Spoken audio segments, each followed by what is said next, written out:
Welcome! We're glad you're watching the Coxswain information video, so you will be well prepared for the race weekend. This clip will discuss the following subjects.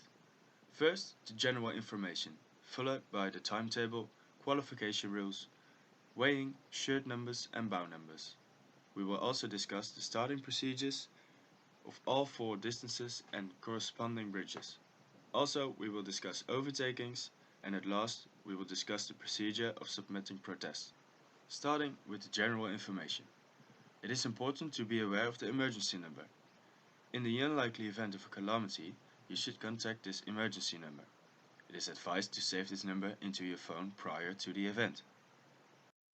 For information regarding changes, withdrawals and protests, there is an information desk at Neerhuis, located at the second window at your left when entering Neerhuis. For the results, shirt numbers and bow numbers, there is a cabin on the opposite side of the Amstel, across from Neerhuis. Weighing Coxswains and lightweight rowers will be done in the Neerhuis gym. This year, there will be live streaming and commentary, made by the Razende reporters. You can find them on our website. The award ceremony will take place on Sunday 5 o'clock for the divisions 18 till 49, and at 8:30 the divisions 1 till 17 will take place. Note that this time can differ from the actual time and may be altered. Here you see the timetable. It can also be found on our website, so you can take your time studying it. Please be aware of when you should be somewhere during the race weekend. For the 3 shirt numbers and the bow numbers, there will be a deposit of €20. The shirt numbers need to be pinned on well, so they are clearly visible. 2 of the shirt numbers are attached to the bow, and 1 is attached to the Coxswain.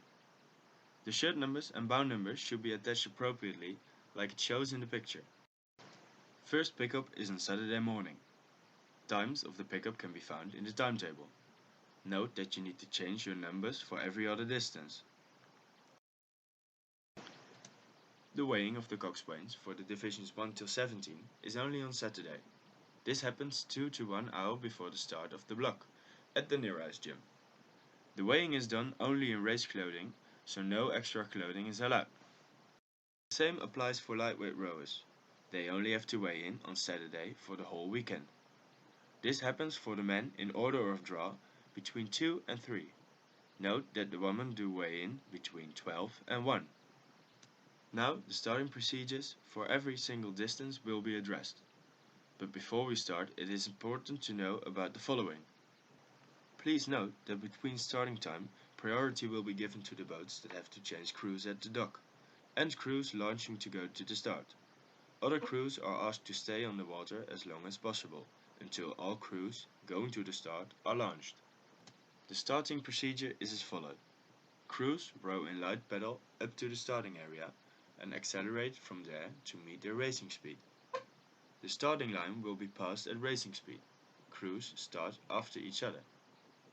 The starting area is marked with the sign Voorstart, which literally translates to pre-start. Crews should accelerate from this sign. We will begin with the 2500 meters. In the picture you can see the start and assembling zones. We expect you to be in the assigned zone 10 minutes before the actual start. These zones are marked in the starting list that is located at the cabin where you collect the shirts and bow numbers. The highest shirt numbers will start first and position themselves in zone 1, which will decrease towards zone 4. It is a flying start, and there will be 15 seconds between every other crew. Pay attention and be anticipating, because when your crew is too slow or too quick, it will lead to a penalty. Finishing on starboard side of the scoreboard is allowed. It is important that you are located behind the Rosenoord Bridge 5 minutes before the start. When this is not the case, your crew will be excluded from the race. To get a better understanding of the 2500 meters, I will take you with me through the course. We will start with an overview, and then we will go to the assembling zones. Starting with zone 4, then comes zone 3, then 2, and then 1. As mentioned earlier, the shirt numbers will be highest in zone 1, and will decrease when the zones go up. Then we have the pre-start, indicated with the yellow line. When passing the pre-start, you will have to build up your speed so you will pass the actual start of the 2500 meters at full speed, indicated with the green line. The first bridge you will pass is the Rosenoord Bridge, and is only allowed to pass to the right bridge entry. The left one is not allowed. The next bridge is the Utrechtse Bridge. The right entry as well as the left entry are not allowed. Only the middle one is allowed to pass the bridge. The next bridge and the last bridge that you will pass is the Berlage Bridge. Here, the most right entry is not allowed. The middle three are allowed to use, just like the left one, but is not recommended. When you pass the Berlage Bridge, you will finish in front of Neerhuis. Note that other crews will also finish their race, so to prevent the congestion, go in light pedal towards the 250 meters that will directly follow after. The sprint will be raced in pairs, with the uneven numbers on starboard side within their pair. You will, together, go side by side and hold at the alignment point. Together, you will go in light pedal and pass the pre-start, whereafter you will build to racing speed, after the giving sign. So, you can pass the actual start in full speed. The pre-start is 50 meters in front of the actual start. Here you see an overview of the 250 meter sprint. Go starboard side in light pedal towards the Nieuwe Amstel Bridge. At the bridge, the uneven numbers will pass the bridge through the right entry, and the even numbers through the left. After the bridge, you will go in light pedal straight forward till you pass the buoy, where you will make a turn with port side facing the buoy. This way you will end up again at the Nieuwe Amstel Bridge. Just like before, will the even numbers pass the bridge to the right entry and the even numbers through the left. After passing the bridge, you will row in pairs to the pre-start, indicated in yellow. At this point you will build up speed after the giving sign and you will pass the actual start of the sprint in full speed. Again, you will finish in front of Neerhuis. Then Sunday morning arrives, the 5000 meters. In the picture you can see the start and assembling zones. We expect you to be in your assigned zone 5 minutes before the actual start. These zones are marked in the starting list that are located at the cabin where you collect the shirt and bow numbers. We also expect you to pass the Rosenoord Bridge at 15 minutes before the start. The highest shirt numbers will start and position themselves in zone 1. These will increase towards zone 4. It is a flying start and there will be 15 seconds between every crew. Just like the 2500 meters, there will be a penalty given at the 5000 meters when you deviate too much from the given 15 seconds. So pay attention and be anticipating. Finishing on starboard side of the scoreboard is also allowed. At the 5000 meter, there will be a rowback lane, so you can row till School and Willem III after the race. To get a better understanding of the 5000 meter, I will take you with me through the course. We will begin with the whole overview of the race course, and we will begin in the assembling zone area, starting with zone 4. Next zone 3, then 2, then 1. As mentioned earlier, the shirt numbers will be highest in zone 1 and will decrease as the zones go up. Then we have the pre-start, indicated with the yellow line. When passing the pre-start, you will have to build up your speed, so you will pass the actual start of the 5000 meters in full speed. At the beginning of the race, you will pass a great curve. It's a large curve, so be aware. The first bridge that you will pass is the Rosenoord Bridge.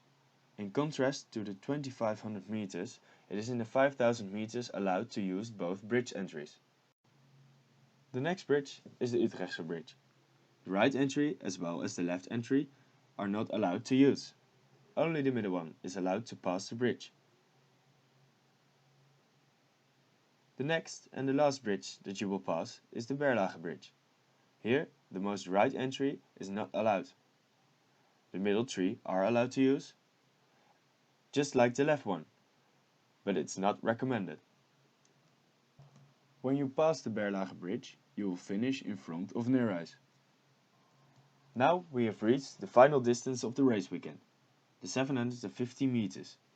Note that you have to reattach new shirt numbers and bow numbers. Also with the 750 meters we will work with assembling zones. This sprint will be raced in pairs, again with the uneven numbers on starboard side within their pair. In pairs you will go side by side and hold at the alignment point. Together you will go in light pedal and pass the pre-start, whereafter you will build up your speed after the giving sign, so you can pass the actual start of the sprint in full speed. From the pre-start till the start it's 50 meters. Here you see an overview of the 750 meter sprint. This time we will be using 5 assembling zones. Starting with zone 5, followed by zone 4, then 3, then 2 and then 1. As mentioned earlier, the highest shirt number will start in zone 1 and will decrease as the zones go up. At the Nieuwe Amstel bridge, the uneven numbers will pass the bridge to the right entry and the even numbers through the left entry. After the bridge you will go straight forward and you will make a port side turn facing the buoy. This way you will end up again at the Nieuwe Amstel bridge. Just like before, will the uneven numbers pass the bridge to the right entry and the even numbers through the left entry. After passing the bridge, you will row in pairs to the pre-start indicated in yellow. At this point you will build up speed after the giving sign, so you'll pass the actual start in full speed. Again, you will finish in front of Neerhuis. We finished all 4 starting procedures. Now we will discuss some general rules of overtaking. In the first place, there is safety and sportsmanship that will always have the upper hand. So do not take unnecessary risk when overtaking or being overtaken. The overtaking crew is always allowed to choose their ideal course. The overtaking crew is not allowed to hinder the overtaking crew. Never abuse your right when you are the overtaking crew. The overtaking crew should move out of the way before stern and bow are aligned. And last, anticipate during an overtaking when approaching a bridge. Choose your bridge entry on time. Based on these previous stated rules, we will address 3 different but very frequent situations. The first situation is an overtaking situation, without an obstacle. As you see, boat B is overtaking boat A. This results in boat A giving room to boat B so it can resume its course without being hindered. The next situation is an overtaking situation within a turn. Just like in the first situation, boat B is overtaking boat A. This results in boat A giving room to boat B so it can pass on the inner side of the turn. The final situation is situated at a bridge with multiple entries and multiple crews. Boat B is already overtaking boat A. Both boats, both A as well as both B, are not able to make room for the approaching boat C without bringing themselves in danger. Therefore, boat C is obliged to stay behind boat A or B, or it can choose another entry. However, it's never permitted to pass the bridge through a bridge entry that's not allowed. When you want to submit protest, you have to raise your hand when passing the finish. After, you should go directly to an official. For the 2500 meters and the 5000 meters, there is an official in a boat located near the finish. For the 250 and the 750, there will be an official at the dock opposite of Neerhuis. For the sprints, a re-row is a possibility when the officials have validated your protest. Also, there needs to be submitted a written complaint at the information desk located at Neerhuis. May there be questions by any chance? Feel free to ask them on Friday night between 6 and 8 on Neerhuis, or send us an email to wedstrijdleiding@roeivierkamp.nl. When you have a question about this document in specific, you can also send us an email, or you may call me with this number. And on behalf of the entire organization of the Heineken Roeivierkamp, I wish you good luck during the race weekend.